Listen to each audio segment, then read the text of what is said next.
Hi, I'm Anne-Marie from Brambleberry.com, and today I'm here to show you how to make this gorgeous drop swirl slash hanger swirl. This cold process recipe could be done with Brambleberry's Swirl Quick Mix, or I've actually created a recipe just for this particular design because it works so well. We're using Brambleberry's Fresh Snow fragrance, which is really one of those wonderful fragrances that kind of evokes ozone. Think kind of clean cotton or kind of those oceany type smells, but this one really says clean, crisp, walking outside in the snow. Aren't we the luckiest people in the world?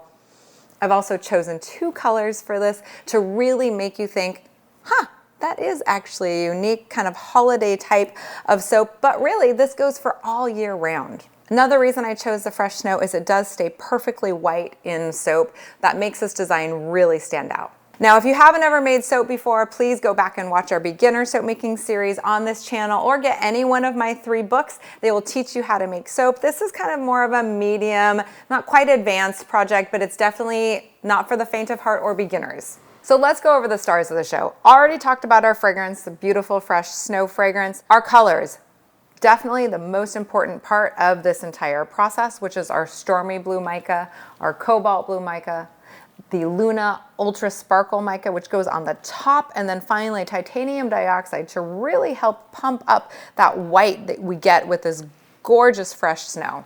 Now you could use any mold. I am gonna go ahead and use the Brambleberry 10-inch silicone mold because I love how easy it is to release. I love how easy it is to clean, but really any mold that you have for your cold process soap could totally work for this project.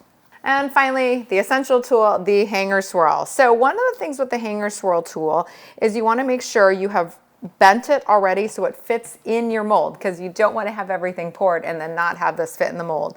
And the motion is down, up and around, and down, up and around, and down, up and around. So really you want to make sure it goes all the way out to the sides so that you end up really getting to pull and drag those colors up, so then you get a beautiful design. And now it's time to make our soap. Let's get ready to suit up for safety. So that means long sleeves, you're gonna have goggles on, gloves on, long pants, closed-toed shoes, children and pets in the other area, at least an hour to make your soap and get your cleanup done, and please be in a well-ventilated area as well, or wear a mask. I have finished suiting up for safety.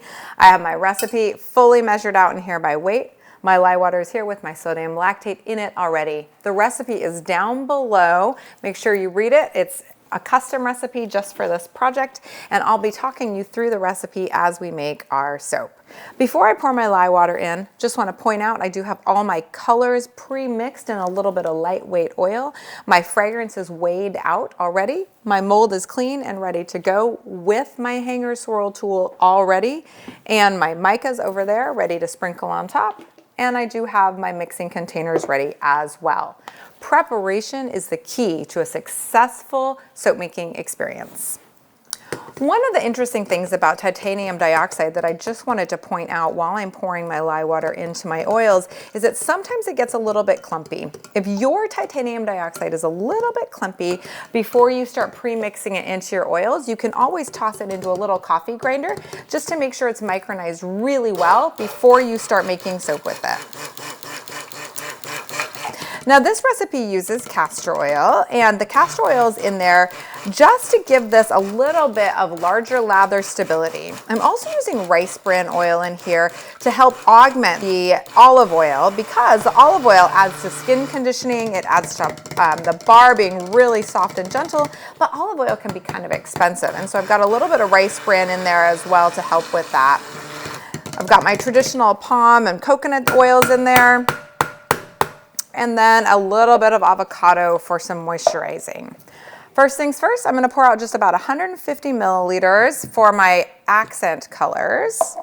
And really, one of the ways that this works best is when you have a lot of white for contrast. So you'll notice that this has a lot of white in it, and that's because we really want that white for contrast. And just checking to make sure I'm kind of good on this, 150 to 200 milliliters. I'm gonna add all the titanium dioxide to the white, and once we start doing this, everything starts to move pretty quickly. So make sure that you have your fragrances ready to go, your whisks ready to go, And what you see is what you get with the colors. So with the blues, we're just gonna start light and go heavier. So,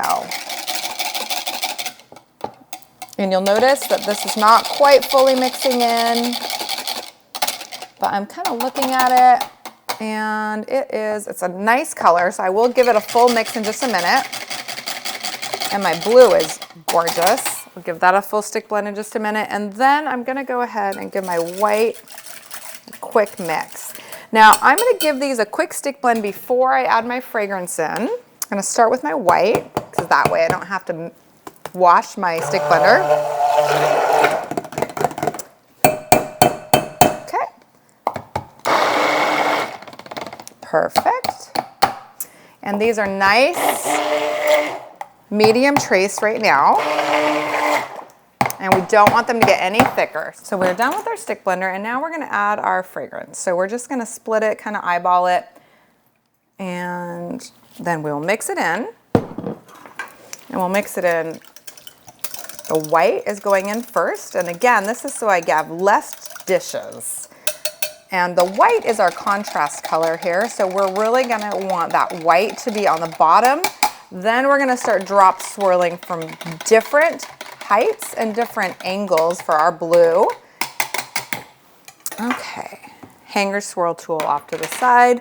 I'm gonna move this right up front so you can see it. White layer is going in first. And now we just start to kind of alternate. So I'm gonna pour in a little bit of an S curve here with my blue.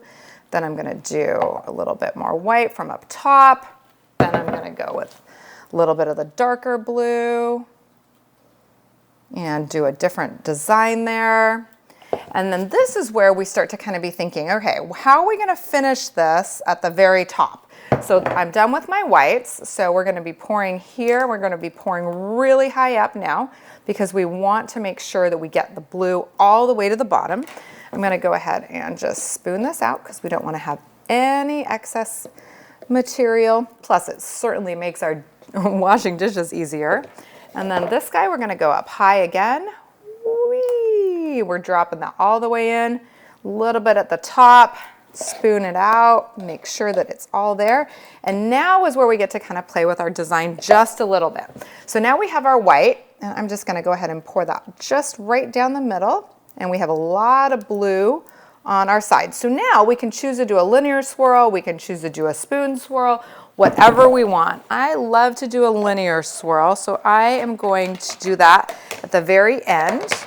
So here we have our hanger swirl. This goes in on the side, over, around, in, over, around, in, over, around. Now, depending on how wispy you want this, you'll end up kind of doing loop-de-loops or whatever you want. The less amount of loop-de-loops you do though, the kind of thicker and chunkier your design is going to be. I'm gonna go ahead and do a linear swirl with this guy. This is a very thick point, so we're just gonna go down, down, down. And that will make a much thicker, chunkier swirl. You'll notice I didn't put the tool all the way to the bottom. And the reason I didn't put the tool all the way to the bottom is we have a gorgeous swirl in there thanks to our hanger swirl already. Now the finishing touch on here. We're gonna do our wonderful UltraSparkle Luna Mica from Brambleberry, which has a really large grain, so you can see it's just really beautiful. It invokes that fresh snow impression. And then finally, I'm just gonna spray this with 99% rubbing alcohol and toss it on a heat pad because I do want it to go through gel phase because I really want my colors to absolutely pop and shine. Plus, if it goes through gel phase, it'll unmold just a little bit faster. So as you can see here, I did just a couple different types of top variations. This is one I made last week. It's just a classic linear swirl, used a pretty thick swirling implement. This one here is just a really classic kind of spoon swivel. And here I used the back of the spoon just to kind of give light brush marks. Really, there are so many options with this design. Now that this soap has sat for about a week, it's ready to unmold. And to unmold, you just pull gently away from the sides and then you push down gently. And this one's coming out, because again, it's a week old, it's coming out really easily. And a little bit of the glitter came off, that's just fine. I'm gonna go ahead and give this a cut down the side, so that way I don't drag the kind of mica or the large kind of grained mica down. I don't want to create any drag marks. Here I'm using a non-serrated knife that also doesn't have any groove. That will help me give a really nice straight cut. I'm going to freehand. If you didn't want to freehand, of course, Brambleberry has a multi-bar cutter that would be great for you. So here we can see the drop swirl just starting to emerge with a little bit of the fine tuning that the hanger swirl gives. That's really what the really wispy comes in from. That's from our hanger swirl that we did at the very end. I love how these are looking. Every single bar is different and they are gorgeous and they really just evoke a nice kind of crisp winter day for sure. So now these are ready to sit for 4 to 6 weeks before you sell them or use them. That gives them time to dry out so that they really last a long time in the shower and then fully cure so they're great for conditioning soap. If you like this video, give it a thumbs up.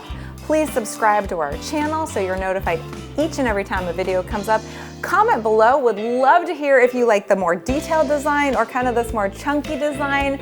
Really definitely want to hear that. And if you make this project or really any project from this channel, please hashtag it Bramble on so we can see what you're making on all the socials. It inspires me and I know it inspires everyone else. Until next time, thank you for watching and happy soaping.